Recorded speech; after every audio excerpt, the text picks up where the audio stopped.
Hello guys, welcome back to our channel. This is me with Mallu episode opening സീനിൽ load rice ആളാണെങ്കിൽ ഒരു ബാഗും എടുത്തുകൊണ്ട് ഹിസ്റ്റോറിയുടെ അടുത്തേക്ക് വരും. നീ കരുതുന്ന പോലെ നിന്റെ ചേച്ചി ഇപ്പോഴും പൂർണ്ണമായിട്ടും മരിച്ചിട്ടില്ല. നിനക്ക് അവളെ കാണണമെന്ന് ആഗ്രഹമുണ്ടോ? അത് കേട്ട് ഹിസ്റ്റോറി ആണെങ്കിൽ വല്ലാതെ അത്ഭുതപ്പെടും. എനിക്ക് അവരെ കാണണമെന്ന് ആഗ്രഹമുണ്ടെന്ന് പറയും. അടുത്ത നിമിഷം ആളാണെങ്കിൽ ഒരു ബോക്സ് തുറന്ന് സിറിഞ്ച് അങ്ങനെ പുറത്തേക്ക് എടുക്കുകയാണ്. അത് കണ്ട് ഇപ്പൊ നമ്മുടെ ഹീറോ പയ്യൻ എർവിൻ അവൻ ഷോക്കാവും. കാരണം ലാസ്റ്റ് ടൈം അവന്റെ പപ്പ അവൻ ഇഞ്ചക്ട് ചെയ്ത അതേ സിറിഞ്ചാണ് അവര് പുറത്തേക്ക് എടുക്കുന്നത്. തമ്മ മരിച്ചതിന് ഇനി നീ റിവെഞ്ച് ചെയ്യണമെന്ന് അവന്റെ അച്ഛൻ പറഞ്ഞ വാക്കുകൾ അവന് ഓർമ്മ വരും. അവനാണെങ്കിൽ ബഹളം വയ്ക്കാൻ തുടങ്ങും. അതേസമയം അവരുടെ ഡോറ് തല്ലി തുറന്ന് ഇതിലൂടെ എന്തൊക്കെയോ സാധനങ്ങൾ ഇപ്പൊ അകത്തേക്ക് വരുന്നതായിട്ട് അവരെല്ലാവരും കാണും. എന്താണെന്ന് ചിന്തിച്ച് അവരാണെങ്കിൽ അതിന്റെ അടുത്തേക്ക് വരുമ്പോഴായിരിക്കും ഇപ്പൊ നമ്മുടെ കണ്ണാടി പെണ്ണ് ഹാൻജി അവൾ അകത്തേക്ക് വന്ന് അതിലേക്ക് ഒരു തീ കത്തുന്ന അമ്പയക്കുക. അത് ആ ഒരു ബോക്സിൽ തറച്ചു കയറേണ്ട താമസം അതങ്ങനെ പൊട്ടിത്തെറിക്കുകയാണ്. ഇന്ത്യയുടെ സ്ക്വാഡാണെങ്കിൽ അതുകൊണ്ട് ഷോക്കാവും. 10 നിമിഷം അതിൽ നിന്ന് കറുത്ത പുക അതങ്ങനെ പടർന്നു പിടിക്കുകയാണ്. എന്താ ഇത്? Gun powder. ഇവിടെ കോണി ആണെങ്കിൽ സേഫ് ആയ സിഗ്നൽ എല്ലാവർക്കും കൊടുക്കും. ഇപ്പൊ ഇന്റീരിയൽ സ്ക്വാഡിനാണെങ്കിൽ ആ പോയക്കിടയിലൂടെ കറക്റ്റായിട്ട് എയിം ചെയ്ത് അറ്റാക്ക് ചെയ്യാനായിട്ട് കഴിയുന്നില്ല.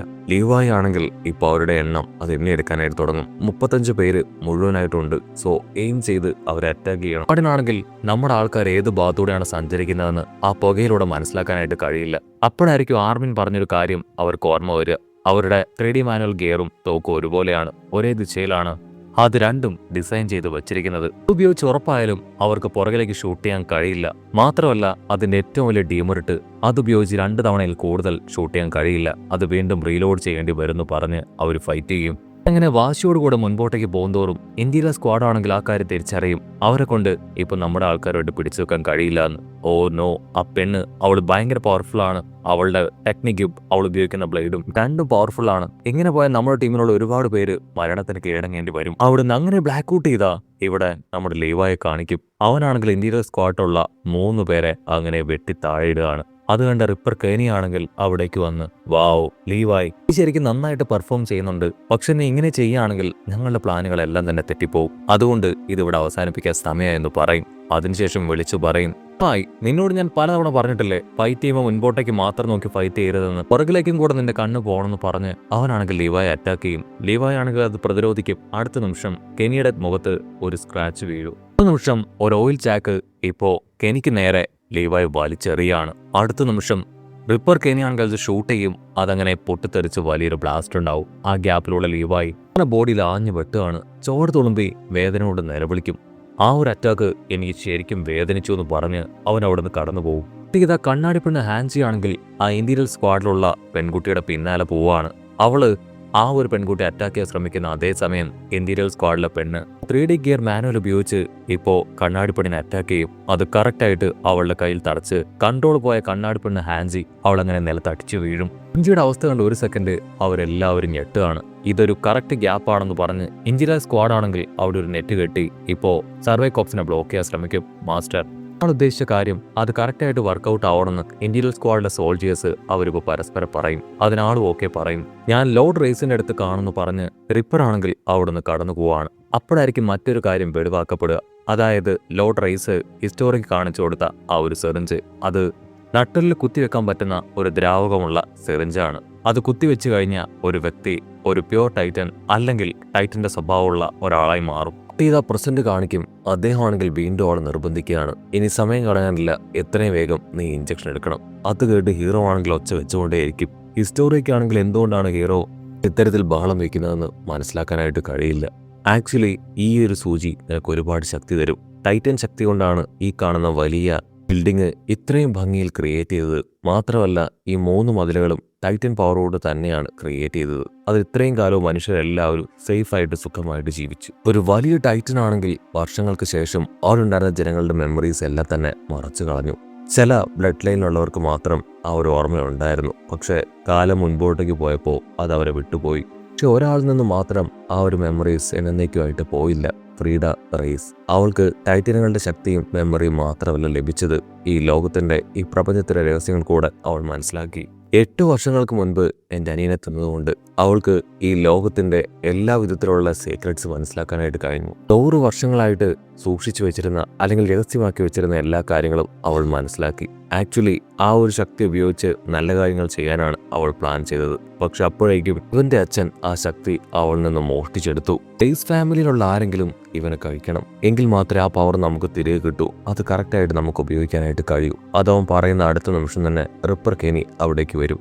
റെയ്സ് ഫാമിലിയിലുള്ളവർ മാത്രം അവനെ കഴിച്ചാലേ എന്റെ പവറുകളെല്ലാം അവർക്ക് കിട്ടുമോ, ഞാൻ കഴിച്ചാൽ ആ പവറുകൾ എനിക്ക് കിട്ടില്ലേ എന്ന് അവൻ ചോദിക്കും. അടുത്ത നിമിഷം കെനിയാണെങ്കിൽ ഇപ്പൊ അവന്റെ നേർക്ക് ഗൺ ചൂണ്ടും. ഈ പറഞ്ഞ എല്ലാ കാര്യങ്ങളും ഞാൻ കേട്ട് വിശ്വസിച്ചു നിന്നത് എനിക്ക് ഇങ്ങനൊരു അവസരത്തിന് വേണ്ടിയായിരുന്നു. ഈ ശക്തി അതെനിക്ക് വേണമെന്ന് പറയും. അത് കേട്ട് ആള് തലയ്ക്ക് കൈ കൊടുക്കും. അതൊരു വിഡ്ഢിയാണ്, നിന്നെ വിശ്വസിച്ച് എല്ലാ കാര്യങ്ങളും തുറന്നു പറഞ്ഞത് ഞാൻ ചെയ്ത ഏറ്റവും വലിയ തെറ്റ്. നീ എന്നെ ചതിക്കുകയായിരുന്നെന്ന് ഞാൻ ഒരിക്കലും കരുതിയില്ല. എന്റെ അനിയൻ തെരുവുതണ്ടിയായിരുന്നു നിന്നെ ഏറ്റെടുത്തപ്പോൾ നീ ഇത്രയും വലിയ വിഷപ്പാമ്പായി മാറുമെന്ന് ഞാൻ കരുതിയില്ല എന്ന് പറയും. അത് കേട്ട് അവൻ ദേഷ്യത്തില് ആളെ ഷൂട്ട് ചെയ്യാനായിട്ട് ഒരുങ്ങും. അടുത്ത നിമിഷം ഹിസ്റ്റോറി ആണെങ്കിൽ അവനെ പിടിച്ചു വലിക്കും. നിങ്ങൾ എന്തായി ചെയ്യണേ, എന്റെ അച്ഛനെ വെറുതെ വിട്.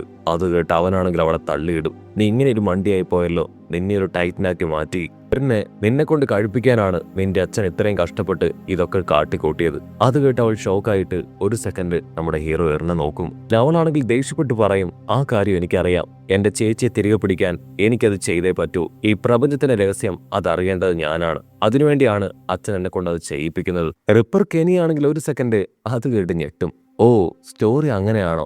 ആക്ച്വലി ഇവൻ ആവശ്യം ഇവന്റെ രക്തം മാത്രമാണ്.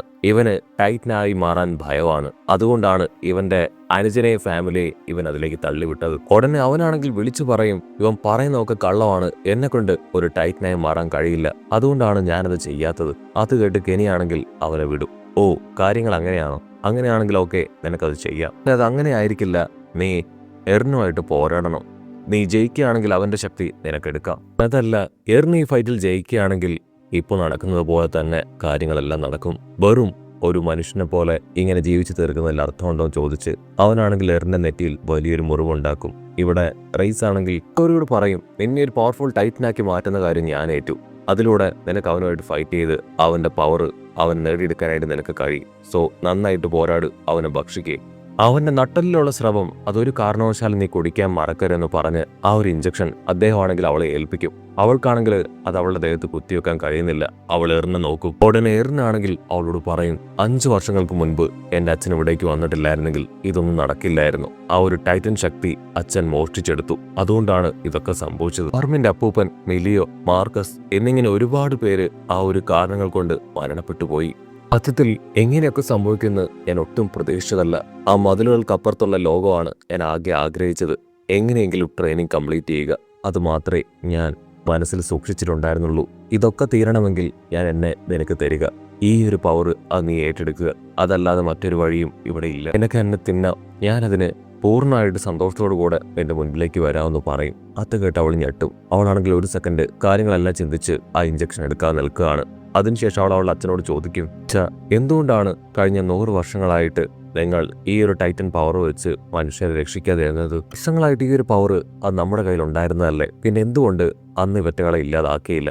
അതിന് അദ്ദേഹം പറയും, ആദ്യമായിട്ട് ഈ ഒരു ടൈറ്റൻസിനെ പ്രിവെന്റ് ചെയ്യാൻ ഈ വലിയ മതിലുകൾ ക്രിയേറ്റ് ചെയ്തത് റെയ്സ് രാജാവാണ്. ടൈറ്റൻസിനോടുള്ള ഭയം അത് അദ്ദേഹം ആഗ്രഹിച്ചിരുന്നു. അതുകൊണ്ടാണ് ഇപ്രകാരം ഒരു മതിലുണ്ടാക്കി ടൈറ്റനിൽ നിന്ന് ജനങ്ങളെ എല്ലാവരെയും പ്രൊട്ടക്ട് ചെയ്ത് വെച്ചത്. ലോകത്തിന്റെ സമാധാനം അത് ടൈറ്റനോടുള്ള ഭയമാണെന്നാണ് അച്ഛൻ ഞങ്ങളോട് പറഞ്ഞത്. വർഷങ്ങൾക്ക് മുൻപ് ജനങ്ങളെല്ലാവരും രക്ഷിക്കാനും ടൈറ്റൻസിനെ ഇല്ലാതാക്കാനും ഞാനും എൻ്റെ അനിയനും പലതവണ കരഞ്ഞ് അച്ഛനോട് ആവശ്യപ്പെട്ടതാണ്. പക്ഷെ അച്ഛനാണെങ്കിൽ അതൊന്നും തന്നെ കേൾക്കാനായി തയ്യാറായില്ല. പിന്നെ വർഷങ്ങൾക്ക് ശേഷം ആ ഒരു പവർ അത് സ്വീകരിക്കേണ്ട സമയമായി. എൻ്റെ അനിയൻ ആ പവർ സ്വീകരിച്ചപ്പോൾ ഞാൻ അവൻ്റെ കണ്ണുകളിലേക്ക് നോക്കി. എല്ലാം അറിയുന്ന ഈ ലോകത്ത് തന്നെ ഭരിക്കാൻ കേപ്പബിൾ ആവുന്ന ഒരാളായി മാറണം, ഇനിയുള്ള ഭരണാധികാരി എന്നുള്ള കാര്യം ഞാൻ അവനിലൂടെ തിരിച്ചറിഞ്ഞു. ഇതായിരുന്നു ദൈവം. ആ ദൈവത്തെ തിരിച്ചു കൊണ്ടുവരാനാണ് ഞാൻ ആഗ്രഹിക്കുന്നത്. മനുഷ്യരാശിയുടെ എന്നേക്കുമായിട്ടുള്ള രക്ഷ, അതാണ് ഞാൻ കാക്ഷിക്കുന്നത്. ഈ കാര്യങ്ങളെല്ലാം കേട്ട് ഹിസ്റ്റോറി ആണെങ്കിൽ എയ്മർ പറഞ്ഞ ഏതാനും ചില കാര്യങ്ങൾ അങ്ങനെ ഓർത്തെടുക്കുകയാണ്. നീ എങ്ങനെ ജീവിക്കണമെന്ന് നിനക്ക് തീരുമാനിക്കാം, പക്ഷേ അതൊരിക്കലും മറ്റുള്ളവർക്കൊരു ഉപദ്രവമായിക്കൊണ്ടാവരുത്.